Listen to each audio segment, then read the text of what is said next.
떠올리실 것 같은데 뭐 사우디 왕자나 만수르 같은 석유 부자들도 다 그쪽에 사니까요. 지구에서 석유가 제일 많이 묻혀있는 동네도 왠지 여길 것 같아요. 근데 사실 최대 산유국은 중동이 아니라 남미에 있어요. 남미 위쪽에 있는 베네수엘라가 그 주인공입니다. 이런 엄청난 자원을 가지고 있는데도 불구하고 현재 나라가 완전히 붕괴되기 직전이에요. 전 지구에서 제일 위험한 나라예요. 살인율이 1등입니다. 지금 물가가 말 그대로 미쳐 돌아가고 있어요. 2018년 물가 상승률이 13%라고 합니다. 아니 퍼센트에 이런 단위가 있나? 참고로 우리나라가 이때 한 1.5%가 올랐거든요. 대충 1,300배가 올랐어요. 1,000원짜리 육개장 큰 사발이 130만 원이 된 꼴이에요. 스타벅스 커피 한 잔에 530만 원 주고 마셔야 된다 이겁니다. 이거는 인플레이션도 아니고 초인플레이션이라고 불러요. IMF에서는 뭐 137만 %까지 올랐다고 추산을 하던데 이 정도면 그냥 버그 아닐까? 말 그대로 돈이 휴지 조각이 됐어요. 이유가 아니고 진짜 휴지보다 가치가 없어요. 휴지 하나 사는데 지폐가 이만큼이나 필요하거든. 원래 보고 그냥 돈으로 닦는 게 나아요. 좀 쓰라려도 어쩔 수 없죠. 돈을 세는 게 의미가 없으니까 무게로 돼요. 초코바 하나 사겠다고 돈자루를 들쳐매고 와리가리 하면은 이미 초코바 하나만큼의 열량은 다 썼다고 봐야지. 관절도 다 뭉개지고 때문에 현금 거래보다는 물물 교환이 선호돼요. 물맹이가라 쓰던 석기 시대로 경제가 태화했어요. 만약에 여러분 월급이 라면으로 나온다 생각해보세요. 아마 난리가 날 겁니다. 바로 공론화가 되고 기사로 나올 거예요. 근데 여기는 월급을 먹거리로 주잖아. 아 착한 사장님이야. 돈보다 음식이 더 귀합니다. 돈 거래 대신 비트코인 거래가 뜨고 있어요. 호주 가면 정부에서까지도 비트코인 채굴에 들어갔어요. 이거를 거의 국가적으로 하는 것 같더라고. 길바닥에 저게 쓰레기도 아니고 다것도 아니에요. 저게 다 돈입니다. 그대로 가방을 만들어서 메고 다녀요. 쓸모가 없으니까 이렇게라도 고쳐 쓰는 거죠. 제일 큰 문제가 먹을 게 없어요. 빈곤층은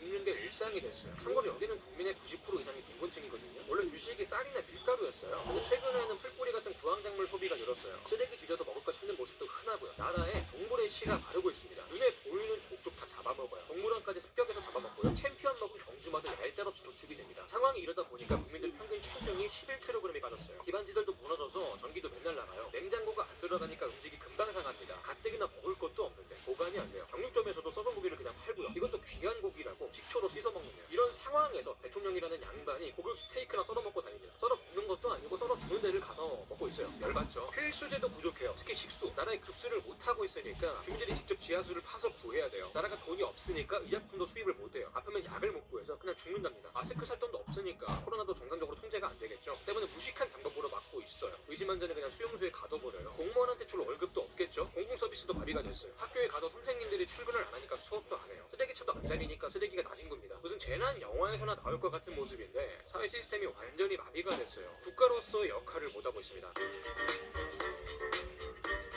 나라가 통제력을 잃으면 당연히 범죄율도 높아지겠죠. 아까도 말했지만 범죄율과 살인율이 전 세계 1등이에요. 지구에서 치안이 제일 안 좋다는 중남미에서도 탑이에요. 살인이 너무 흔하니까 경찰을 불러도 못 와요. 그러다 보니까 신고도 안 되고 통계도 지금 정확하지 않아요. 가게를 그냥 깨부수고 들어가서 약탈을 하고요. 먹을 돈도 보이는 무덤은 죄다 뒤집어 까고 다니는데요. 시신에 씌어진 금리뼈 같은 거 있잖아요. 그런 거를 뽑아간답니다. 생계형 범죄가 만연해 있어요. 오죽하면 대통령까지 마약을 판다는 의혹도 있어요. 미국이 최근에 마두로 대통령을 기소했거든요. 미국에 마약을 유통시켰다고 해서 이거 진짜가? 당연한 얘기지만 여행은 절대 가시면 안 됩니다. 철수 권고 지역이에요. 관광객은 범죄 표적 1순위예요. 근데 오히려 또 최근에는 범죄율이 좀 줄었대요. 왜냐고? 사람을 죽일 필요가 없어졌거든. 훔칠 게 하나도 없으니까. 도둑놈들도 살 길 찾아서 외국으로 나갔대요. 일부 교도소는 통제가 아예 안 되니까 실질적으로 갱단을 장악해서 운영을 하고요. 안에 뭐 수영장도 있고 클럽도 있고 복싱도 하고 대마도 피고 이게 말이 되나 싶은 생태계를 구축하고 있습니다. 나라가 이 꼴이니까 전국적으로 반정부 시위가 들끓었어요. 근데 이런 막장 상태에서도 신기하게 대통령이 재선에 성공을 합니다. 국민들이 대통령을 국가의 역적으로 보고 있는데 대체 어떻게 연임에 성공을 했을까요? 간단해요. 부정선거를 하면은 얼마든지 가능합니다. 야당 의원들을 다 가둬놓고 선거를 했거든. 이러다 보니까 야당에서도 이거를 대통령으로 인정 못한다. 우리가 법에 따라 임시 대통령을 선출하겠다. 이렇게 나오니까 나라의 대통령이 둘이었어요. 이게 무력 충돌까지 발생하면서 거의 내전까지 갔는데 지금은 이 반정부 세력이 거의 붕괴가 됐어요. 마두로 대통령이 군대를 장악하고 있어가지고 게임이 안 됩니다. 원래 민주주의가 무너지면 무조건 무력이 센 애들이 짱이거든요. 북한이나 중국 보시면 감이 오죠. 나라의 희망을 걸기가 힘드니까 다들 살길 찾아서 해외로 넘어가고 있어요. 2019년까지 530만 명 정도가 이탈을 했다고 관측이 되는데 이 엄청난 난민을 받아내야 하는 주변 국가들도 골치가 아프답니다. 난민들 일자리를 구하는 게 쉽지 않기 때문에 뭐 강도나 성매매, 마약 밀매 같은 범죄에 노출이 돼 있고요. 당연히 난민들에 대한 인식도 별로 좋지가 않고요. 심지어 군인들까지 탈영을 하고 넘어가고 있어요. 지금 나라가 얼마나 막장인지만 설명을 했는데 요약을 한다고 해도 내용이 두줄이 나오죠. 굉장히 답이 없는 상황입니다. 여기도 처음부터 나라 꼴이 이러진 않았겠죠. 오히려 한때는 남미에서 제일 잘 사는 나라였어요. 주변국에서 막 일자리 없나 더우고 그랬어요. 이렇게 잘 살게 해준 동력이 뭐였냐면 석유의 최대 산유국 중에 하나니까 지구에서 제일 기름진다.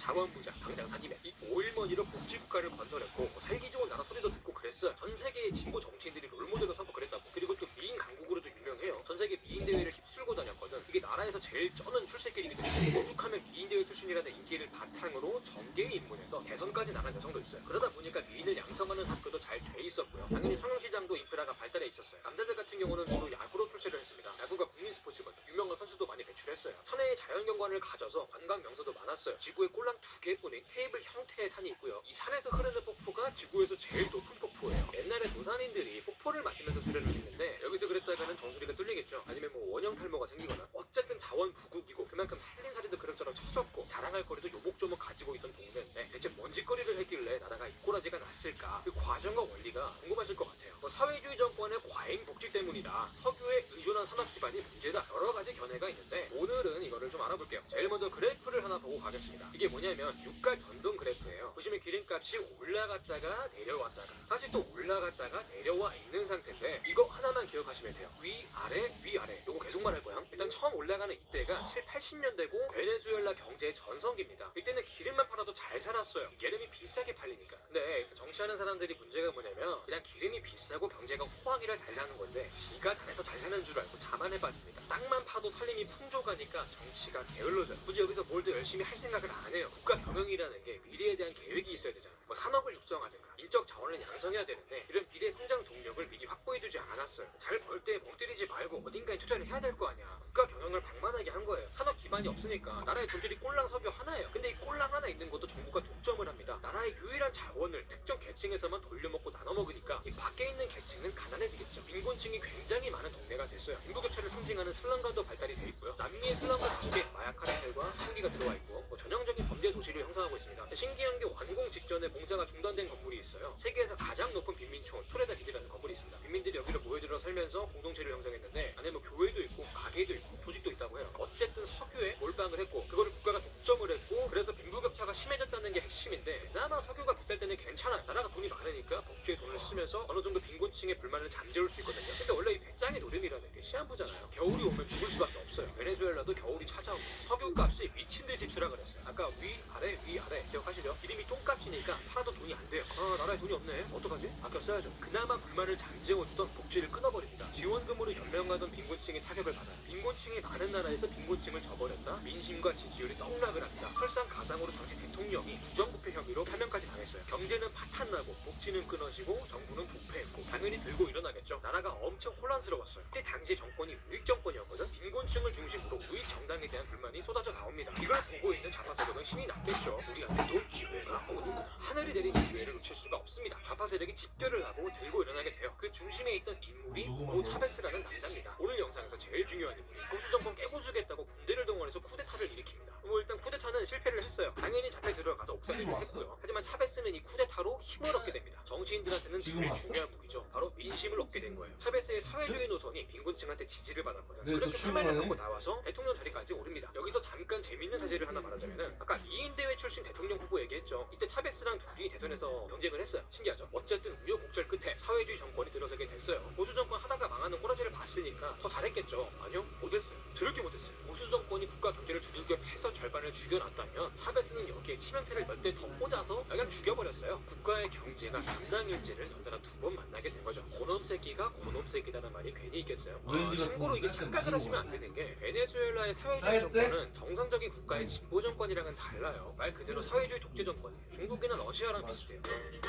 앞에서 복지 한번 끊었다가 보수 정권이 무너졌잖아요. 그러면 차베스는 어떻게 했겠어요? 반대로 했겠죠. 다시 복지를 늘립니다. 근데 복지라는 게 적당히가 중요한데 복지에다가 돈을 미친 듯이 태우기 시작해요. 무상주택, 무상의료, 무상교육을 제공했는데 정말 대책 없이 복지를 남발했습니다. 근데 아까 나라 경제 망했다 그러지 않았나? 아니 기름값 떨어져가지고 돈 들을 구멍도 없다면서요. 돈이 어디서 나가지고 세금을 이렇게 펑펑 쓰나? 자, 위아래 그래프 다시 가져왔어요. 기름값이 한 번 더 뛰는 구간이 있죠. 바로 여기 이 지점에서 차베스가 대통령이 됩니다. 누나 뭐 덜하게 좋아요. 기름만 팔아도 잘 살던 그때 그 시절 베네수엘라의 전성기로 거의 다 돌아갑니다. 차베스가 뭘 잘해서 이렇게 된 것도 아닌데 국민들은 차베스를 지지하게 돼요. 잘 사니까 경제 살림 멋있는 사람이라고 막 엄지 올리고 때마침 경제는 회복됐고 복지도 빵빵해요. 이런 상황을 어떤 서민이 싫어하겠어요. 이렇게 오일머니와 포퓰리즘과 군대를 등에 업고 4선 연임식이나 헤쳐드시면서 복지를 꾸려나갔어요. 각 나라의 진보 정치인들도 차베스를 찬양했어요. 롤모델이라고 자기도 무상복지 저런 거 막 하고 싶다고. 이런 내가 좀 멋있는 것 같으니까 좀 뽑아달라고. 길을 팔아본 돈으로 흥청망청 쓰는 줄도 모르고 자원 거지 국가들이 그걸 따라하고 싶다고 했어요. 당시엔 국가 안팎으로 사람들의 눈을 가리면서 살기 좋은 복지국가로 포장이 잘 돼 있었어요. 그리고 이 포퓰리즘의 원리로 소비재의 가격까지 통제를 했어요. 국민 여러분, 제가 물건 싸게 살 수 있게 해주겠습니다. 좋죠. 여러분, 소매들 제작하는 건 나밖에 없죠. 대책 없이 이렇게 인기 관리만 한 거예요. 당연히 빈곤층들은 환영을 했고요. 그래 뭐 물건 사는 사람들이야 좋지. 근데 파는 사람들도 좋을까? 농사 짓는 농가나 공장 돌리는 기업들은요. 이 사람들이 무슨 산타크로스 자원봉사팀도 아니고 먹고 살려고 장사하는 건데 가격을 부려치네? 남는 게 없어요. 망하라는 거예요.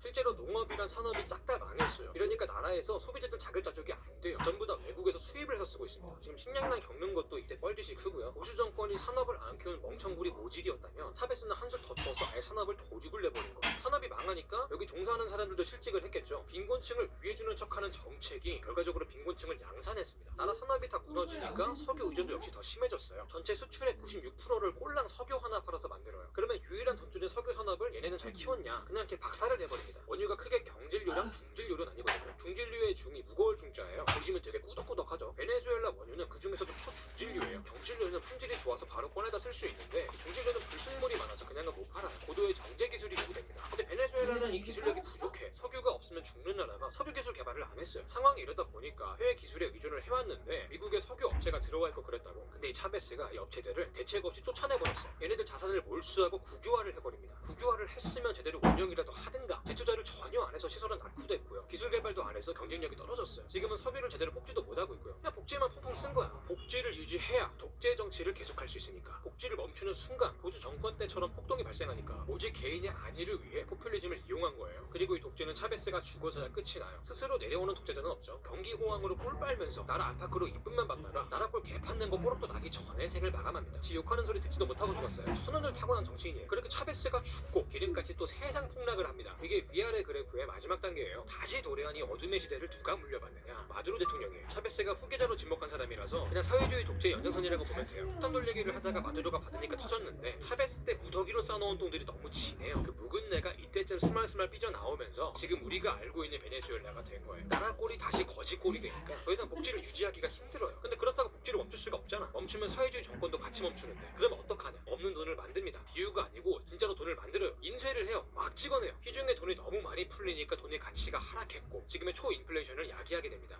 베네수엘라 경제가 왜 이렇게 몰락을 했는지 그래도 조금은 알 것 같아요. 이게 10분으로 줄이니까 체감이 잘 안 되실 텐데 사실 거의 한 70년 역사를 요약을 한 거예요. 위아래가 이제 70년입니다. 자, 오늘 영상 여기까지고요. 지금까지 지식한 입의